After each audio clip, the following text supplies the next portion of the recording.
Préparation de fondu fromage. Fondu, c'est le mot au masculin, rien à voir avec la fondue où on trempe son pain dedans.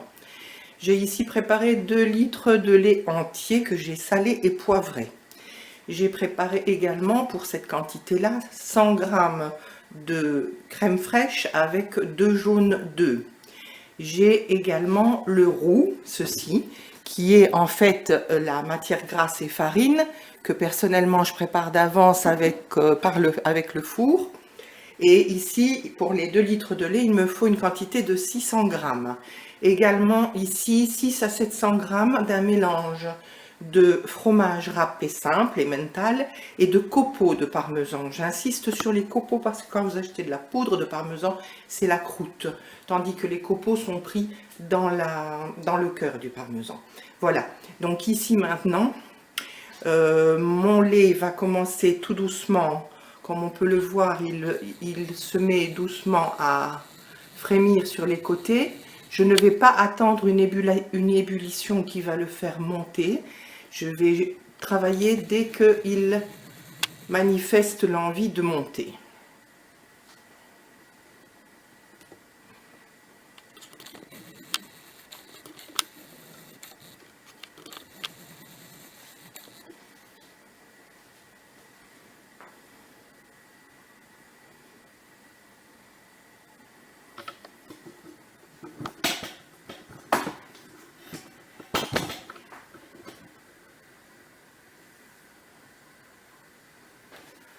Voilà, donc ici, la peau commence tout doucement à se lever. Ça frémit sur les côtés. Donc, mes 600 g de roux pour les 2 litres de lait, en une fois, j'avais fait mon roux, puis quand il était froid, je l'avais passé au cutter pour qu'il soit bien grainé, comme du sable. Ça va très vite, hein. Une fois que le lait est chaud, ça monte, ça va assez vite pour épaissir. Ouais. C'est la cuisine qui déconne. Hop.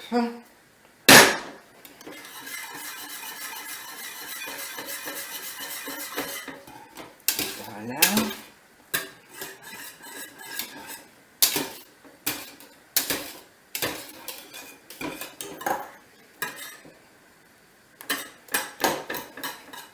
Vous la laissez éventuellement revenir à faire des petits bouillons de cratère là, des petits plop plop.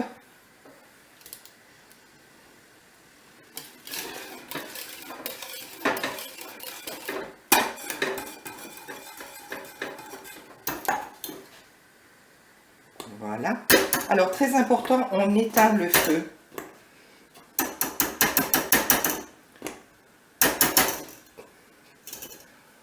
On commence par introduire, donc il n'y a plus de flamme, les 700 g.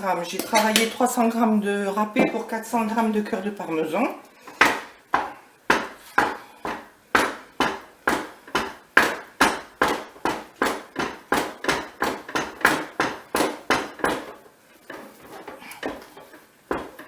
Voilà, bien incorporé.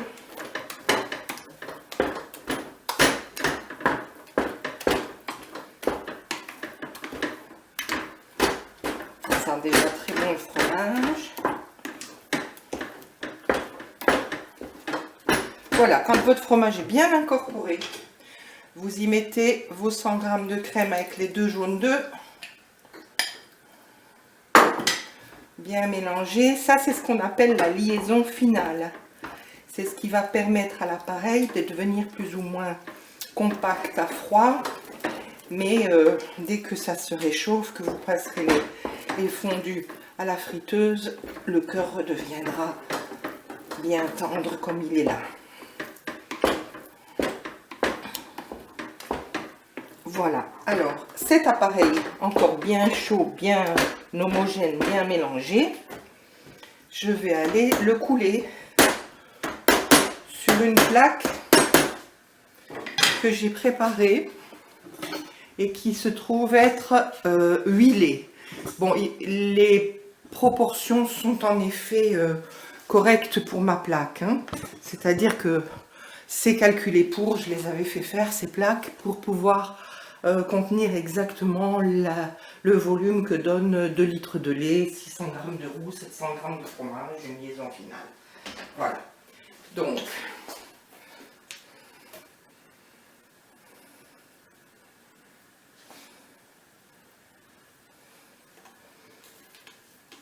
hop, vous faites descendre à chaud. L'appareil a fondu.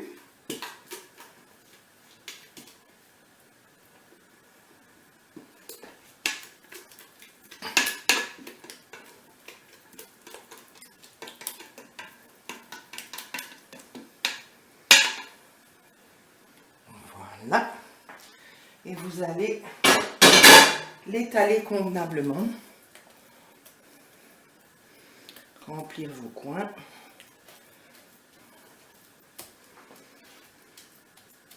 Maintenant, si votre plaque est pas exactement aux mesures, on s'en fout un peu, hein, dans le sens où le principal c'est que ça déborde pas, que la plaque elle soit faite plus haute à la limite, hein.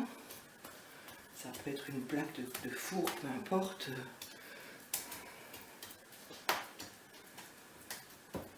Du moment que vous avez bien pensé à la huiler avant de déposer votre appareil dessus. Voilà, quand on peut estimer que c'est plus ou moins plat. Alors, personnellement, ce que je fais, comme j'utilise assez bien des paquets de margarine de 500 grammes, j'en garde les papiers quand je sais justement que je vais avoir à faire quelque chose comme ça. Parce que ça, c'est l'idéal pour aller mettre sur vos plaques.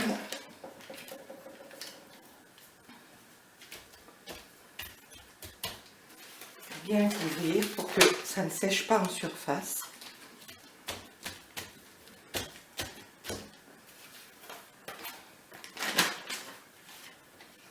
Voilà. Et ceci va partir au frigo jusqu'à demain. Ça deviendra dur. J'aurai la possibilité alors de le couper en carré ou en petits cubes comme je le désire. Et donc pour demain, on se retrouve pour vous montrer comment faire un panage naturel avec la colle alimentaire naturelle et de la chapelure que je fais avec la mie de pain séchée. Voilà, à demain. Rebonjour. Alors, la colle alimentaire, ce sont des blancs d'œufs, c'est du sel, c'est du poivre moulu finement. Je n'emploie jamais de poivre déjà moulu acheté dans les commerces parce qu'il ne faut pas oublier que dans les poivres déjà moulus, vous avez une bonne partie en sciure de bois. Donc je préfère employer le vieux moulin de la grand-mère et en voir du vrai poivre. Ensuite, donc le sel j'ai mis, le poivre j'ai mis.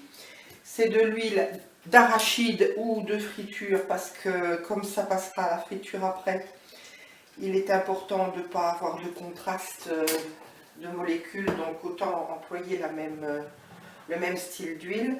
Et puis il y aura de l'eau pour allonger cette colle alimentaire, à peu près 50% du volume des blancs d'œufs. Et tout ceci va être, on dit cassé.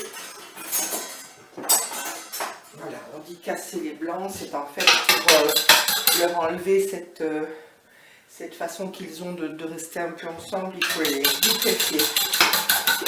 Voilà, les casser dans l'eau. Et là, vous avez une colle alimentaire. Donc, à côté de ça, je vais avoir un bac de farine, ma colle alimentaire et un bac de chapelure. Chapelure, comme je vous l'ai dit, que je fais moi-même. J'aime pas du tout la chapelure industrielle. Donc, ce sont des baguettes qui ont été séchées et que je vais mettre dans mon cutter pour les pulvériser, quoi. Donc, maintenant, je prépare mes 3 bacs. Voici la plaque à fondu telle que vous l'avez vu la terminer hier. Donc maintenant, elle a refroidi toute la nuit. Et le petit jeu va consister à la découper. Donc personnellement, cette plaque-là, je vais en faire des carrés d'abord et des petites boules ensuite, parce que le but aujourd'hui c'est de faire des petites boules de parmesan pour l'apéritif concernant le Téléthon 2017. Voilà, donc je ne vais pas vous montrer toute la procédure de la découpe. Vous avez bien compris que je vais faire des carrés puis des petites boules, et donc on se retrouvera quand les boules seront faites, les petits carrés seront faits, et puis qu'on devra les panier. Votre prédécoupe est faite, donc au niveau des petits cubes ou des carrés, comme vous le désirez. Ça passera dans la farine, je vais vous montrer ça tout de suite, puis dans la colle alimentaire, et enfin dans cette chapelure fine, pour être après placé dans un plat où il faudra éviter de trop les écraser. Donc une couche, 2 couches maximum, et puis n'exagérez pas, quoi. Voilà, donc la prédécoupe a été faite. J'en ai fait des carrés qui vont devenir des boules. En fait, une fois que ça passe dans la farine, j'enlève l'excédent de farine et j'en profite pour lui donner une forme de boule. Cette boule qui va passer dans la colle alimentaire, bien sûr je fais plusieurs à la fois. Une fois qu'elle est passée dans la colle alimentaire, elle passera dans la chapelure pour être bien roulée. Voilà. Et pour donner ça. Et c'est cette petite boule de parmesan qui partira en friteuse. Si vous avez des personnes autour de vous, il est évident que c'est beaucoup plus facile à faire quand on peut travailler quelqu'un à la farine, quelqu'un ici et quelqu'un là. À 6 mains, ça va plus vite. Une fois que mon plateau sera fait et qu'on les passera à la friteuse, je reviendrai. À plus tard. Voilà, ici, quelques boules de parmesan sont prêtes. Donc, d'ici à ce que je les emploie demain, d'abord, je fais attention d'éviter d'en mettre sur plusieurs couches. Je vais prendre plusieurs plaques et puis je les laisserai bien tranquilles. Ensuite, demain, je mettrai ma friteuse à 190 degrés. Je plongerai le panier pour qu'il n'y ait pas de, comment dire, de contraste de chaleur entre le grillage et l'huile. Et puis pour mettre mes boules au plus simple, moi je travaille comme ceci. Je fais une assiette, je mets quelques boules dessus. Et puis je vais, donc selon la grandeur de votre friteuse, évidemment pour demain, nous c'est pour le Téléthon 2017, je fais ça pour vendre à l'apéritif.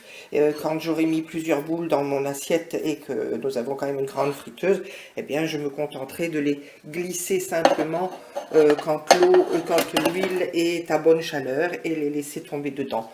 Voilà, la moindre manipulation. Et puis là, vous verrez la couleur, dès qu'elle devient noisette, c'est bon.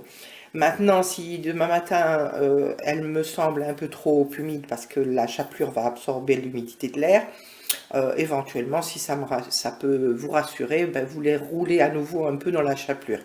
Mais normalement, il n'y a pas de souci à les plonger comme elles sont. L'important, c'est de veiller à ce que votre huile soit bien chaude, qu'il n'y ait pas de contact avec le grillage au départ, puis que la boule puisse vraiment bien descendre dans l'huile bouillante et se saisir tout de suite.